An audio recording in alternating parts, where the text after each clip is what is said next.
بسم اللہ الرحمن الرحیم۔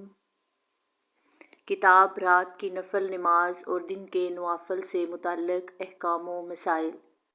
حضرت ابو ہریرہ رضی اللہ تعالیٰ عنہ نے فرمایا، حضرت محمد صلی اللہ علیہ وآلہ وسلم نے فرمایا، جب تم میں سے کوئی شخص سوتا ہے تو شیطان اس کے سر پر 3 گرہیں لگاتا ہے اور ہر گرہ لگاتے وقت ایک یہ پڑھتا ہے، لمبی رات ہے سو جا، اور پھر اگر وہ جاگ کر اللہ کا ذکر کرے تو ایک گرہ کھل جاتی ہے، اگر وہ وضو کرے تو دوسری گرہ کھل جاتی ہے، اور وہ نماز شروع کر دے تو تیسری گرہ بھی کھل جاتی ہے، اور وہ خوش دل، چست دل اور چالاک ہو جاتا ہے،